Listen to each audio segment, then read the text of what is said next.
Hello दोस्तों, आप सभी का स्वागत है आपके अपनी YouTube channel MKS teaching point में। साथियों, बात करेंगे भर्तियों से संबंधित आज की महत्वपूर्ण खबरों के परिपेक्ष में। निवेदन करेंगे वीडियो को बिना स्किप किए हुए अंत तक देखें और सभी साथियों को शेयर करें। जो साथी चैनल पर पहली बार विजिट कर रहे हैं तो कृपया चैनल को सब्सक्राइब करके बेल आइकन जरूर प्रेस कर लें। साथियों, बात करें 12,460 शिक्षक भर्ती के परिपेक्ष में, तो स्कूल आवंटन की जो प्रक्रिया है उसको लेकर के चयनितों का इंतजार जारी है। हालांकि साथियों, इस परिपेक्ष में जो है सचिव का निर्देश जारी हो चुका है, जिसमें स्कूल आवंटन को लेकर के जो मानव संपदा पोर्टल पर छात्र और शिक्षकों का जो स्पष्ट तौर पर डाटा है अपडेट करने का निर्देश दिया गया था। कल के वीडियो में हमने साथियों डिस्कस किया था, एक महत्वपूर्ण खबर निकल कर आई थी और स्पष्ट हो रहा था कि अभी कुछ ऐसे डिस्ट्रिक्ट हैं जहां से अभी तक ये मानव संपदा पोर्टल पर जो अपडेशन की प्रक्रिया है वो कंप्लीट नहीं हुई है। लेकिन साथियों, ये भी साथ में निष्कर्ष निकला था कि जो मूलतः आदेश दिया गया था सचिव सर के माध्यम से, स्पष्ट तौर पर उसमें इंगित किया गया था कि अगर ये प्रक्रिया तय समय सीमा के भीतर पूर्ण नहीं की जाती है तो इसकी सारी जिम्मेदारी BSA की होगी। हालांकि साथियों, जो कल खबर निकल कर आई उसमें स्पष्ट तौर पर BSA ने कहीं ना कहीं स्पष्ट तौर पर रिमाइंडर भेजते हुए जल्द से जल्द अपडेशन की प्रक्रिया पूर्ण करने के लेकर के स्थिति स्पष्ट हुई। इसके बाद साथियों, दूसरी खबर जो हमने आपको इंगित कराई वो थी साथियों, जो वर्तमान में समर वेकेशन चल रहा है उसको आगे बढ़ाए जाने की मांग की जा रही है। अब साथियों, स्पष्ट तौर पर आदेश ऑलरेडी आ चुका है और उसमें साथियों आप सभी को पता है 15 तारीख से जो है स्पष्ट तौर पर समर वेकेशन खत्म होने की बात की गई थी और इसके बाद पूरी संभावना थी कि जो 18 तारीख से विद्यालय खुलेंगे उनमें जो है स्पष्ट तौर पर उनसे पहले जो है चयनितों के स्कूल आवंटन की प्रक्रिया कंप्लीट होगी। और साथियों, ये भी कहीं ना कहीं स्पष्ट तौर पर कयास लगाए जा रहे थे कि चुनाव प्रक्रिया पूर्णतः खत्म होने के बाद, आचार संहिता समाप्त होने के बाद तुरंत जो है स्पष्ट तौर पर सर्कुलर जारी होगा। लेकिन साथियों, अगर बात कर लें तो अभी तक सर्कुलर को लेकर के कोई भी सूचना विभाग की ओर से नहीं आई है। अब साथियों, इस सप्ताह में कहीं ना कहीं चयनितों के लिए बहुत ही महत्वपूर्ण स्थिति होने वाली है। पूरी संभावना है कि जो ये सप्ताह है इसमें चयनितों के स्कूल आवंटन की स्थिति जरूर क्लियर होगी, क्योंकि साथियों जो उनका इंतजार है लगातार जारी है। हालांकि साथियों, इस उद्देश्य से प्रयास भी किया जा रहा है चयनितों के माध्यम से, लेकिन साथियों अभी तक सर्कुलर और ज्वाइनिंग के परिपेक्ष में किसी भी तरीके से कोई भी कंफर्म डेट निकलकर सामने नहीं आई है। हालांकि साथियों, जो उम्मीद है वो अभी भी कायम है। कोर्ट के आदेश के बिहाफ पर अगर देखें तो अभी भी स्पष्ट हो रहा है कि आप सभी के स्पष्ट तौर पर विद्यालय आवंटन को लेकर के सर्कुलर और ज्वाइनिंग की स्थिति जल्द क्लियर होगी और उम्मीद भी की जाती है कि जल्द ही ऐसा कोई महत्वपूर्ण आदेश विभाग की ओर से देखने को मिलेगा। तो साथियों, इस परिपेक्ष में अभी तक की यही अपडेट है, क्योंकि साथियों अभी तक किसी भी तरीके से विभाग की ओर से कोई नया आदेश जारी नहीं किया गया है। उम्मीद है कि जल्द ही सर्कुलर को लेकर के स्थिति स्पष्ट होगी और जो हमारे 5800 प्लस चयनित हैं जिनको सुप्रीम कोर्ट ने अपने आदेश में आवंटन को लेकर के निर्देश दिया है, उनके विद्यालय आवंटन की प्रक्रिया जो है कंप्लीट हो सके और वो पूर्णतः जो है कहीं ना कहीं स्पष्ट तौर पर एक बार 12,460 शिक्षक भर्ती का हिस्सा कंप्लीट हो सके। पूरी संभावना है साथियों जल्द से जल्द आप सभी के स्कूल आवंटन की प्रक्रिया को लेकर के निष्कर्ष जरूर निकलेगा। शेष साथियों जो भी अपडेट होगी हम आपको वीडियो के माध्यम से शेयर करते रहेंगे। सभी 12,460 शिक्षक भर्ती के जो भी साथी हैं उनसे निवेदन रहेगा कि सूचना को शेयर करते हुए चैनल से जरूर जुड़िएगा। अब हम साथियों बात करें 69,000 शिक्षक भर्ती के परिपेक्ष में। तो जैसा कि आप सभी को पता है 69,000 शिक्षक भर्ती में जो है आरक्षण मामला बहुत ही महत्वपूर्ण है। अगर हम आरक्षण मामले को देखें तो अभी जो है आर्डर जो है हाईकोर्ट डबल बेंच में रिजर्व है। अभी तक जजमेंट आने की कोई स्थिति क्लियर नहीं हुई है। तो जैसा कि साथियों आप सभी को पता है ये आर्डर अभी तक रिजर्व है और संभावना साथियों अब यही है कि समर वेकेशन जो है आपका स्पष्ट तौर पर समाप्त होगा। उसके बाद ही जब कोर्ट खुलेगी तभी साथियों ये स्पष्ट है कि आप सभी का आर्डर आएगा। और साथियों ये आर्डर आपके लिए जो रिजर्व किया गया है, आपके द्वारा जो स्पष्ट तौर पर महत्वपूर्ण तथ्य कोर्ट में रखे गए हैं उन पर क्या निष्कर्ष निकलेगा ये महत्वपूर्ण है। और साथियों ये आपका 19 मार्च 2024 को जो है आर्डर रिजर्व हुआ था। अब साथियों यहाँ पर देखेंगे तो क्या कुछ निष्कर्ष निकल कर आ सकता है। क्योंकि साथियों, जो अगर हम बात कर लें स्पष्ट तौर पर, हमारे जो आरक्षित वर्ग के अचयनित साथी हैं उनका एक ही मांग है, या तो स्पष्ट तौर पर याची लाभ दिया जाए या स्पष्ट तौर पर 22,000 सीटों की मांग उनकी है। और दूसरी तरफ आप सभी को पता है 6800 लिस्ट निकाली गई थी, उस पर भी कहीं ना कहीं अभी तक कोई निष्कर्ष निकल कर नहीं आया है। तीसरा मुद्दा आप सभी को पता है, महत्वपूर्ण मुद्दा है, वो है साथियों आंसर की प्रकरण का। तो साथियों आंसर की प्रकरण पर भी कहीं ना कहीं स्पष्ट तौर पर आरक्षण केस का सीधा सा प्रभाव दिख रहा है। अब साथियों ये मामला डबल बेंच में है और डबल बेंच से पूरी उम्मीद है कि जो सिंगल बेंच में फैसले को लेकर के स्थितियां थी उन पर एक बड़ा निष्कर्ष देखने को मिलेगा। तो ये थी साथियों कुछ विशेष चीज़ें जो महत्वपूर्ण हैं और स्पष्ट भी हैं। अब साथियों हम बात कर लें यहाँ पर 12,091 रिव्यू याचिका के परिप्रेक्ष्य में। जैसा कि आप सभी को पता है सिंगल बेंच का आदेश स्पष्ट तौर पर 12,091 लिस्ट के जो साथी थे उनको काउंसलिंग कराते हुए जो पहले काउंसलिंग में प्रतिभाग नहीं किए थे उनको नियुक्त देने का आदेश दिया। साथियों इसके जो है उलट फैसला डबल बेंच से आया और कहीं ना कहीं उस आदेश को रद्द किया गया। इसके बाद साथियों मामला सुप्रीम कोर्ट गया और सुप्रीम कोर्ट में भी कहीं ना कहीं 2 स्पेशल अपील जो थी पहले जो है खारिज हुई। इसके बाद साथियों एक महत्वपूर्ण जो स्पेशल अपील थी डबल बेंच के आदेश के खिलाफ, वो जो है सुनवाई नागरत्ना बेंच की नागरत्ना मैम की बेंच में लगा। अब साथियों आप सभी को बता दें कहीं ना कहीं उस बेंच में लगने से इससे पहले जब डायरेक्शन हुआ था तब जो है स्पष्ट तौर पर उसी बेंच में सुनवाई हुई थी।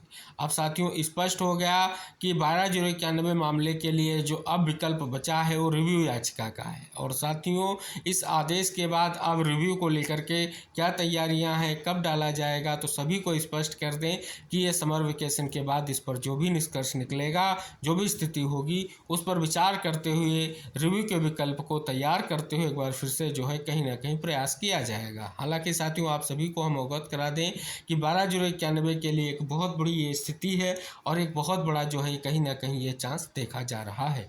तो साथियों जैसे ही कोई याचिका वगैरह की स्थिति स्पष्ट होती है हम आप तक सारी जानकारी शेयर करेंगे। अब साथियों हम यहाँ पर बात कर लें कि नई भर्तियों को लेकर के चयन आयोग से क्या कुछ बड़ी खबर आ रही है, साथ ही रिक्त पदों का ब्यौरा किस तरह से जो है दिया गया है इस पर भी बात करेंगे। और सिपाही भर्ती को लेकर के एक बड़ी खबर है उसको अवगत कराएंगे और बिहार शिक्षक भर्ती से जुड़ी हुई महत्वपूर्ण अपडेट्स प्रोवाइड कराएंगे और अन्य भर्तियों से संबंधित कुछ विशेष खबरें हैं वो भी आपको यहाँ पर अवगत कराएंगे। सर्वप्रथम हम साथियों बात करेंगे नई भर्तियों के परिप्रेक्ष्य में आखिर शिक्षा सेवा चयन आयोग से क्या बड़ी खबर आ रही है। तो साथियों यहाँ पर अगर आप देखेंगे खबर को लिखा गया शिक्षा सेवा चयन आयोग को जल्द मिलेंगे 4 उप सचिव।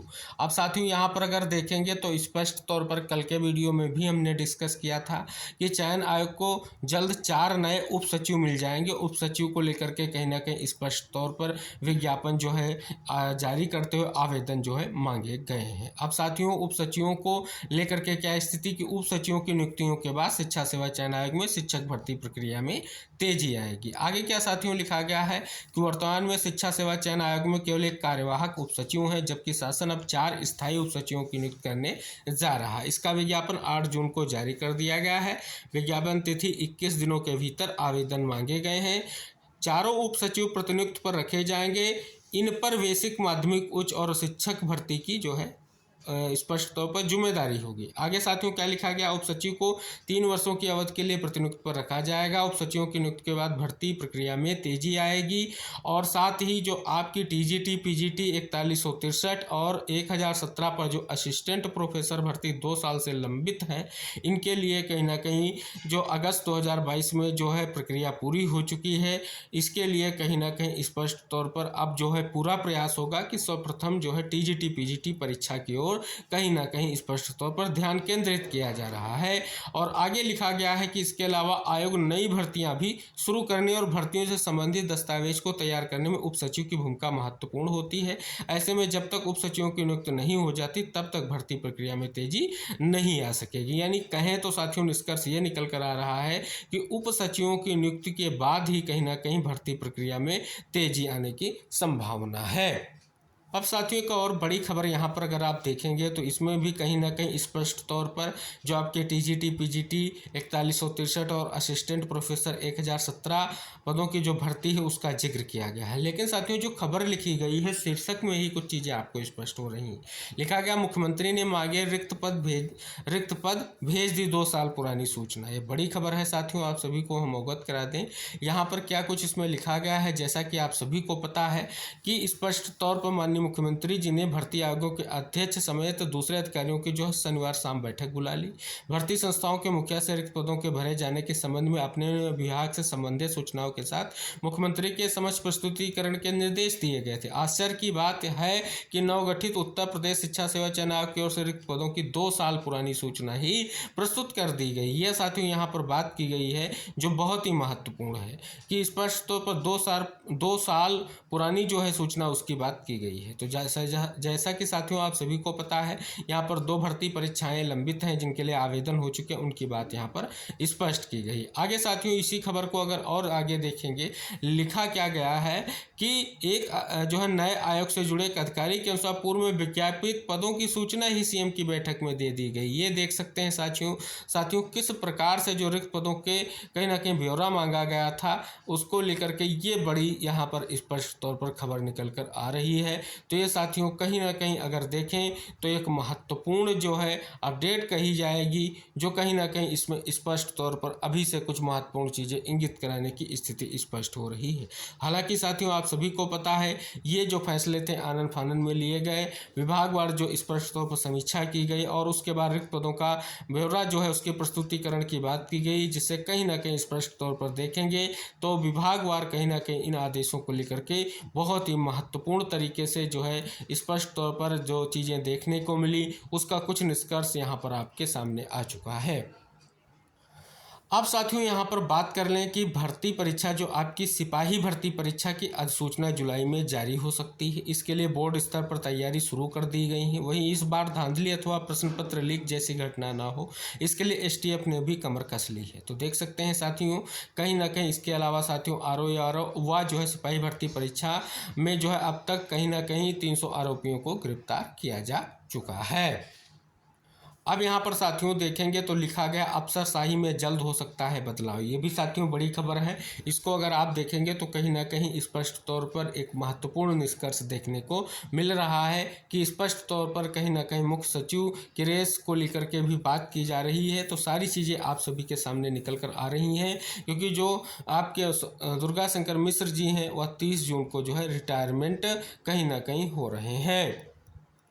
अब साथियों रुक करते हैं हम स्पष्ट तौर पर कहीं ना कहीं बिहार शिक्षक भर्तियों की ओर। तो पहली खबर साथियों बड़ी अपडेट है कि 15 जून से शिक्षकों की हो सकती है पोस्टिंग। ये खबर साथियों सक्षमता परीक्षा उत्तीर्ण शिक्षक शिक्षिकाओं की पोस्टिंग की कवायद आएगा जो है आयोग जो है कवायद जो है शुरू हो गई है। इससे पहले की तिथि 6 जून निर्धारित की गई थी लेकिन लोकसभा चुनाव के बाद अब 15 जून तक नई पोस्टिंग की जाएगी। मई माह के अंतिम सप्ताह में ही नई पोस्टिंग की प्रक्रिया शुरू की गई थी लेकिन 6 जून 2024 को ही जिला क्षमता परीक्षा पास हो चुके 6578 शिक्षक शिक्षिकाओं की विशिष्ट शिक्षक के रूप में जो है फ्रेश पोस्टिंग होना तय किया गया था। लेकिन आचार चुनाव संहिता के प्रभाव और विभागीय अपर मुख्य सचिव के बदल जाने से पोस्टिंग प्रक्रिया निर्धारित तिथि पर पूरी नहीं हो पाई थी। तो देख सकते हैं स्पष्ट तौर पर ये कहीं ना कहीं एक बड़ी खबर निकल कर आ रही है।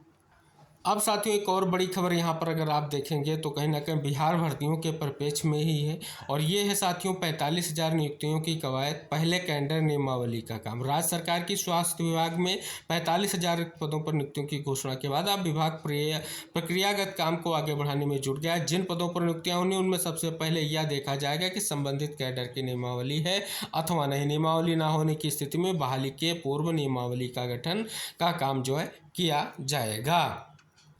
साथियों अगली जो महत्वपूर्ण खबर निकल कर आ रही है तो वो है बीएड प्रवेश परीक्षा को लेकर के। जैसा कि आप सभी को पता है लिखा गया है कि स्पष्ट तौर पर 88% परीक्षार्थी हुए शामिल। तो ये साथियों देख रहे हैं कहीं ना कहीं स्पष्ट तौर पर एक बड़ी खबर निकल कर आ रही है।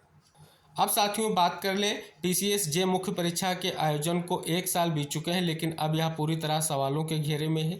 एक अभ्यर्थी की उत्तर पुस्तिका में हैंडराइटिंग मैच नहीं करने व कुछ पेज फाड़ने के आरोप का मामला कोर्ट जाने के बाद उत्तर प्रदेश लोक सेवा आयोग ने मुख्य परीक्षा की सभी कापियों की जांच शुरू करा दी है। जांच पूरी होने के बाद कापी की अदला बदली का सच सामने आ सकेगा। अब जो साथियों अगली बड़ी खबर निकल कर आ रही है वो साथियों परस्पर तबादले के परिप्रेक्ष्य में है। लिखा गया है बेसिक विद्यालय के शिक्षकों का एक से दूसरे जिले में परस्पर तबादले का इंतजार समाप्त होता नहीं दिख रहा है। गर्मी की छुट्टियां भी समाप्त होने की और अभी तक विभाग ने प्रक्रिया शुरू नहीं की है। तो साथियों बात करें जो शिक्षक है सीएम के जनता दर्शन कार्यक्रम में पहुंचे, लेकिन साथियों मुख्यमंत्री अपरिहार्य कारणों से नहीं आए, जो है कहीं ना कहीं स्पष्ट तौर पर। तो लिखा गया उनके ओएसडी ने जनता दर्शन में आए फरियादियों की बात सुनी और उनके प्रार्थना पत्रों को शीघ्र कार्रवाई करवाने का जो है आश्वासन दिया। ये भी बड़ी खबर निकल कर आ रही है। अब साथियों जो बड़ी खबर निकल कर आ रही है वो बहुत ही महत्वपूर्ण है। यहाँ पर अगर साथियों देखेंगे तो एक बड़ी खबर स्पष्ट हो रही है। लिखा गया छात्रों से कहा मैं संसद में बनूंगा आपकी आवाज़। कांग्रेस नेता राहुल गांधी ने राष्ट्रीय पात्रता सह प्रवेश परीक्षा स्नातक मेडिकल प्रवेश परीक्षा विवाद को लेकर प्रधानमंत्री के लिए नामित नरेंद्र मोदी पर निशाना साधते हुए कहा कि नए कार्यकाल के लिए मोदी के शपथ लेने से पहले परीक्षा में कथित अनियमितताओं से 24 लाख से अधिक छात्रों को नुकसान पहुंचा है। गांधी ने देश के छात्रों को आश्वासन दिया कि वह संसद में उनकी आवाज़ बनेंगे और उनके से जुड़े मुद्दों को जोरदार तरीके से उठाएंगे। तो देख सकते हैं साथियों ये एक बड़ी खबर है। छात्रों हित में कहीं ना कहीं स्पष्ट तौर पर ये जो है बड़ी अपडेट देखने को मिल रही है। तो ये थी साथियों आज की कुछ महत्वपूर्ण और विशेष खबरें। निवेदन रहेगा वीडियो को शेयर करके चैनल से जरूर जुड़िएगा। जो भी अन्य महत्वपूर्ण खबरों के परिप्रेक्ष्य में स्थितियां होंगी हम आप तक जरूर शेयर करेंगे और आपकी भर्तियों से संबंधित जो भी अपडेट्स होंगे हम आपको प्रोवाइड कराने का पूरा प्रयास करेंगे। फिलहाल साथियों पूरी तरीके से हमारे 12,460 शिक्षक भर्ती की जो चयनित हैं उनके लिए यही कहना चाहेंगे कि आप प्रयास स्टार्ट कर दीजिए और पूरी संभावना है कि इस सप्ताह आप सभी के स्कूल आवंटन की स्थिति जरूर क्लियर होगी, जिससे कहीं ना कहीं आप सभी लोगों का निष्कर्ष जल्द से जल्द निकल कर आ सके। तो साथियों मिलते हैं नेक्स्ट अपडेट के साथ, तब तक के लिए बाय बाय, टेक केयर साथियों।